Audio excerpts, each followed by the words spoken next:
Almost every doctor gives the same two-sentence answer when someone asks how to protect their kidneys.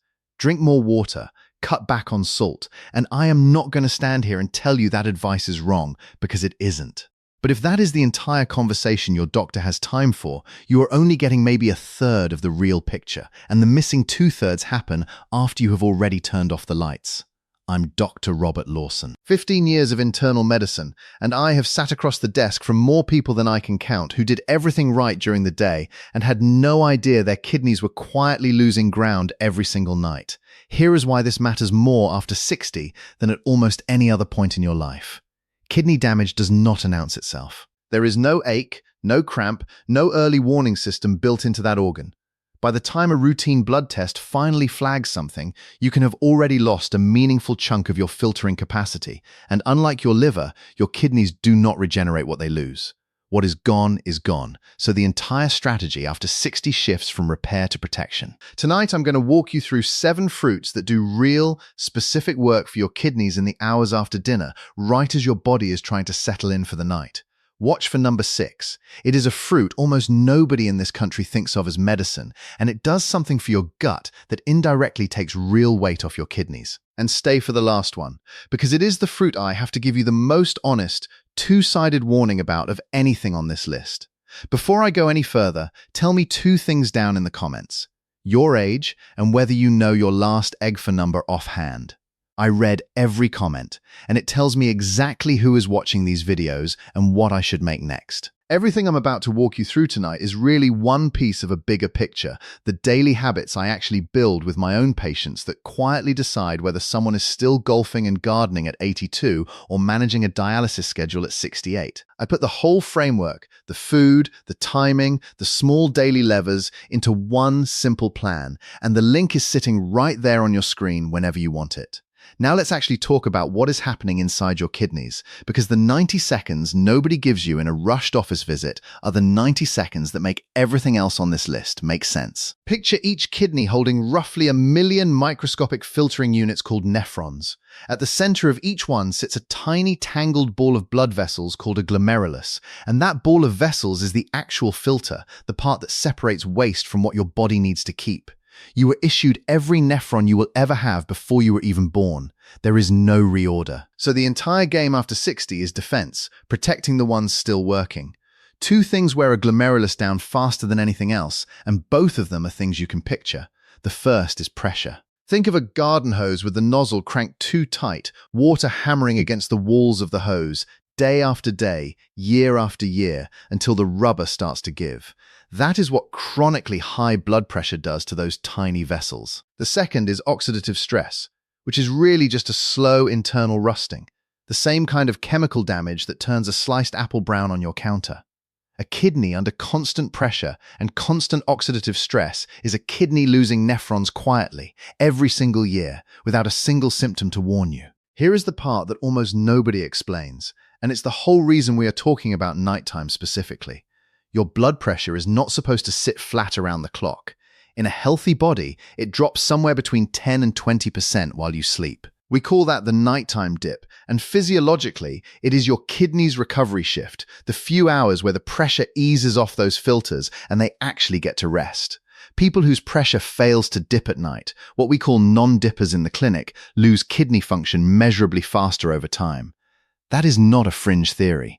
It is well established in the nephrology literature. So every fruit on tonight's list earns its place by doing one of 3 jobs during that recovery window. It delivers antioxidants that quiet the rusting and protect the glomeruli directly. It carries plant compounds that help your blood vessels relax so your pressure can take its natural dip. Or it works upstream, easing the load on your gut or your blood vessel tone before that load ever reaches the kidneys at all. That's the whole game, and what you put in your body in that last hour before bed is one of the few places you genuinely get a vote. Let's get into it. The first fruit is pomegranate, and I want to start here because the evidence behind it is some of the cleanest on tonight's list. What makes a pomegranate seed that deep, almost bruised red color is a family of compounds called punicalagins, and punicalagins are among the most potent antioxidants that have ever been measured in a food. For your kidneys, that translates directly. Remember the rusting we just talked about, the oxidative stress that scars the glomeruli over time? Punicalagins are exactly the kind of compound that goes after it. Research on pomegranate has repeatedly shown measurable improvements in blood vessel, flexibility, and lower markers of inflammation in people who consume it regularly. And your kidneys are, at their core, an organ built almost entirely out of blood vessels. Protect the vessels, and you are protecting the filters riding inside them. I can already hear the objection, because I hear a version of it every week in the exam room. Isn't pomegranate juice loaded with sugar? It can be if you're buying the sweetened cocktail blends sitting on the shelf next to the fruit punch. That is not what I'm suggesting. A small handful of fresh arils, about a third of a cup, eaten on their own or scattered over a little plain yogurt, gives you the punicalagin load without much sugar attached at all. If juice is more practical for you, look for 100% pomegranate juice with nothing added and treat 2 ounces, not a full glass, as your nighttime portion. The mistake people make here is assuming more is better and pouring a full cup of juice before bed. Don't. Concentrated juice loses the fiber that would otherwise slow the sugar hitting your bloodstream, and a sugar spike right before you lie down works against the very blood pressure dip we're trying to protect. The next fruit does something for your gut that most people never connect to their kidneys at all. Number 2 is papaya. Papaya carries a natural digestive enzyme called papain, and papain's real job is helping break down protein so it moves through your gut more easily instead of sitting there fermenting overnight. Here's why that matters for your kidneys specifically. There is a genuine, well-documented conversation happening between your gut and your kidneys, something researchers now call the gut-kidney axis. A gut that is sluggish or mildly inflamed overnight sends a steady trickle of inflammatory signals into your bloodstream, and your kidneys are the organs stuck filtering every drop of that bloodstream. Ease the gut's overnight workload, and you are quietly easing the kidney's workload too. On top of the papain, papaya is loaded with vitamin C and beta-carotene, both of which land squarely in the antioxidant camp we keep coming back to. And papaya has a second quiet advantage for a nighttime fruit. It is gentle and low acid, which means it rarely sits heavy in your stomach the way a citrus fruit might right before you lie down. Use it simply. About 3/4 of a cup of ripe, cubed papaya in the evening, on its own or with a squeeze of lime if you want brightness. The one mistake to avoid is eating it underripe. Green, unripe papaya contains a much higher concentration of latex compounds that can upset a sensitive stomach, so let it ripen until it gives slightly under gentle pressure and the flesh is a deep orange. Number 3 is kiwi, and this one surprises people because it looks like a small, unassuming fruit and does an outsized amount of work.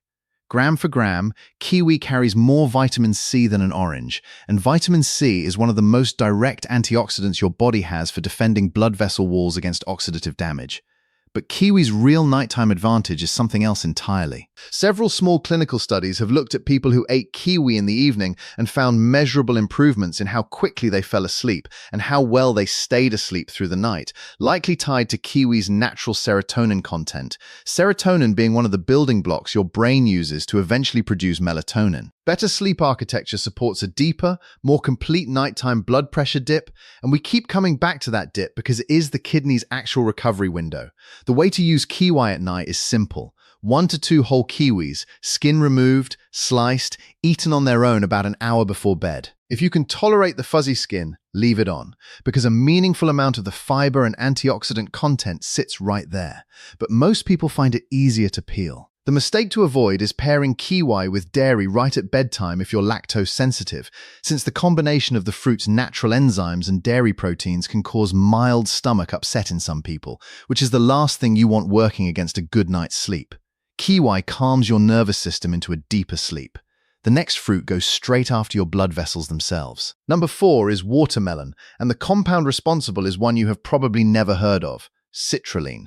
Citrulline is an amino acid that your body converts into another molecule called nitric oxide, and nitric oxide is essentially the signal that tells your blood vessels to relax and widen. Relaxed, widened vessels mean lower resistance for your heart to pump against, and lower resistance is exactly the mechanical condition that allows your blood pressure to take its full nighttime dip instead of staying stubbornly elevated. Some of the early research on citrulline-rich foods and blood pressure is still developing, and I want to hold it loosely rather than oversell it.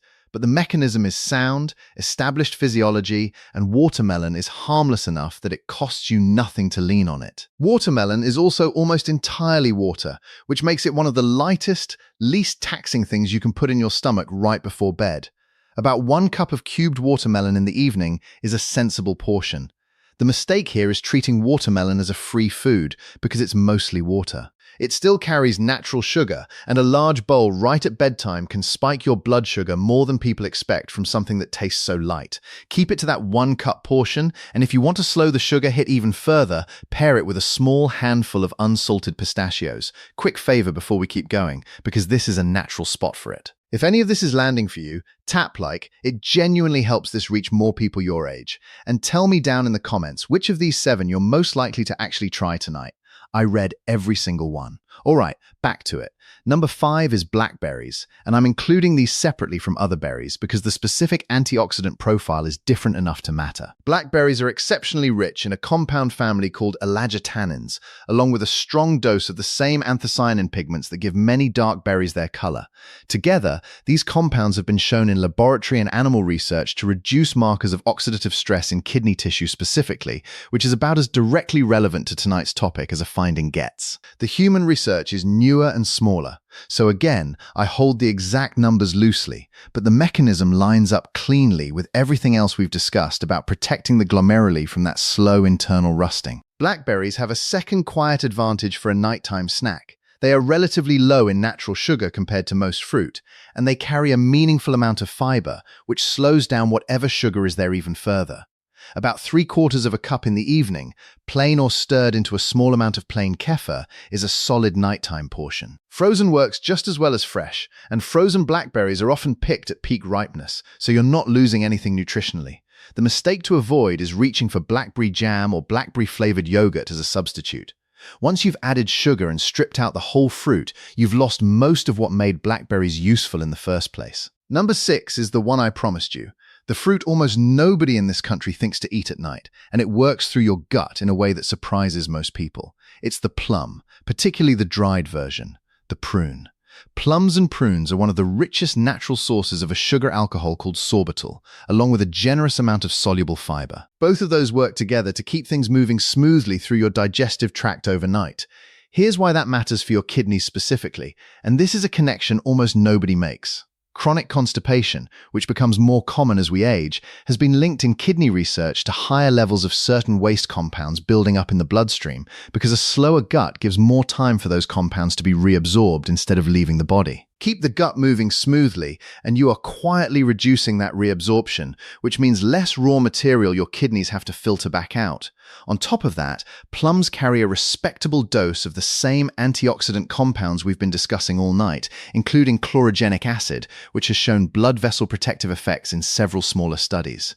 Use them simply. 3 to 4 dried prunes in the evening, or about half a cup of fresh sliced plums if prunes aren't your thing. The mistake to avoid is overdoing the portion because prunes feel like a harmless little snack.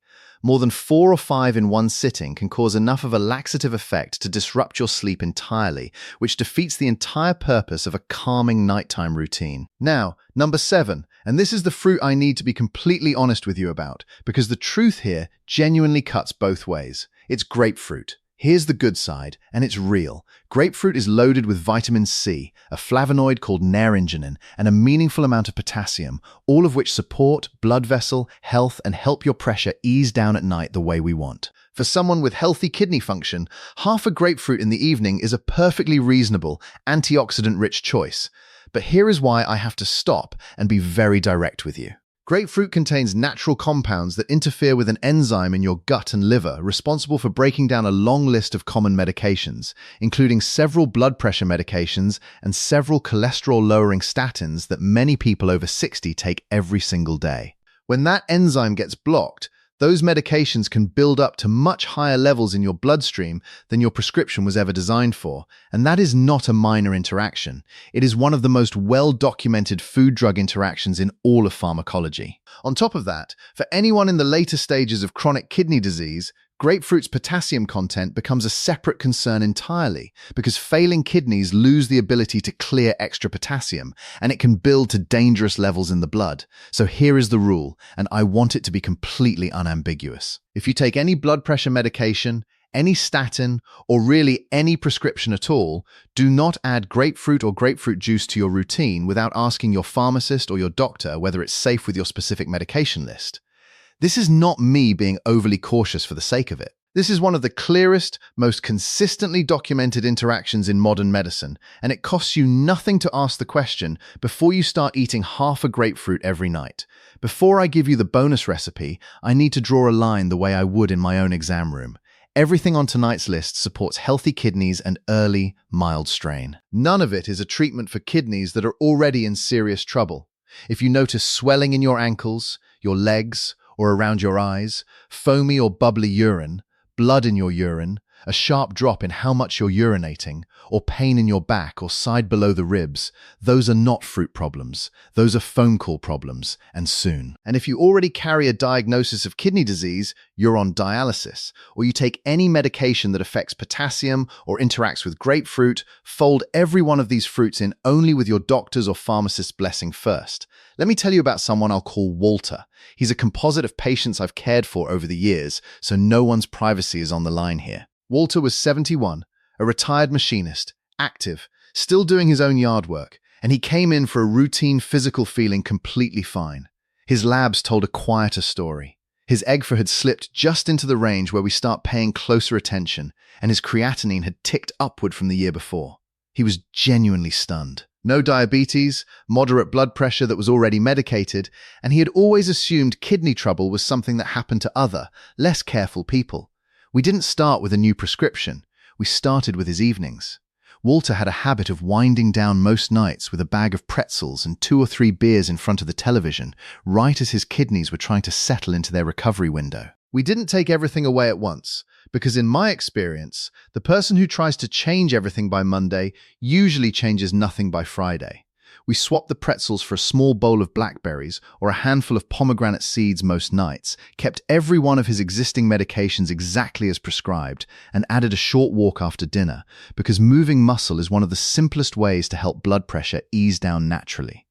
A year later, his EGFR had held steady. I want to be careful with my words here, because this is exactly where people overpromise.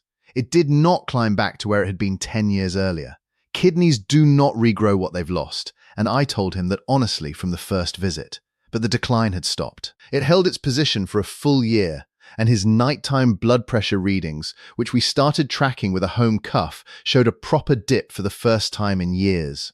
What Walter told me mattered most wasn't the number on the lab report. It was feeling, in his words, like he had a hand back on the wheel instead of just watching a slow slide happen to him. Here is the single thread running through every one of tonight's 7 fruits, the one idea I most want you to walk away with. Every single one works by either quieting oxidative stress at the glomeruli, helping your blood vessels relax so your pressure can properly dip at night, or easing the load your gut sends upstream before it ever reaches your kidneys at all. That's the whole secret hiding behind 7 different pieces of fruit, and once you see the pattern, you will never look at your evening snack drawer the same way again. For years, you've probably heard your EGFR or your creatinine described as a passive number, a simple readout of decline that happens to you. It is more than that. It is also a lever, and that lever has your fingerprints on it 3 times a day, and especially once in that last hour before bed. You did not cause kidney strain by being careless. For most people, it is the slow accumulation of decades of ordinary living, genetics, blood pressure, and time. But protecting what's left, starting tonight, is genuinely yours to act on. So here's exactly what to do tonight. 5 simple steps. 1. Close your kitchen a little earlier than usual. Make your last food of the night one of tonight's 7 fruits instead of something salty, and give your kidneys recovery window less to clean up before it even begins. 2. Pick just 1 fruit from tonight's list that's already sitting in your kitchen or easy to grab at the store tomorrow, and try it in a small portion about an hour before bed. Don't try all 7 at once. Pick one and actually stick with it for a week. 3. If you want the fuller effect, build a simple evening bowl. A small handful of pomegranate seeds, a few sliced kiwi, and a spoonful of plain kefir or plain yogurt on top. 2 minutes, no blender required. 4. Add a 10-minute walk after dinner if you're able. It's one of the single biggest, simplest levers you hold over your nighttime blood pressure, and your nighttime blood pressure is the biggest lever you hold over your kidneys. 5. And this is the one that ties everything together. If you take any blood pressure medication, statin, or you carry a kidney disease diagnosis, write down 1 question for your doctor or your pharmacist this week. Which of tonight's fruits, if any, need a second look given my specific medications and my specific numbers. That single question protects you and tells you exactly which of these 7 are genuinely yours to use. Now, eating the right fruit at night is one lever, and it's a real one. But there's another number, one most people over 60 have never once had checked, that quietly predicts kidney trouble years before your creatinine ever budges. Most doctors never mention it unless you specifically ask for it by name. In my next video, I'll tell you exactly what that number is, how to ask for it, and what to actually do if yours is starting to creep in the wrong direction. Take good care of yourself and take good care of those kidneys of yours. I'm Dr. Robert Lawson.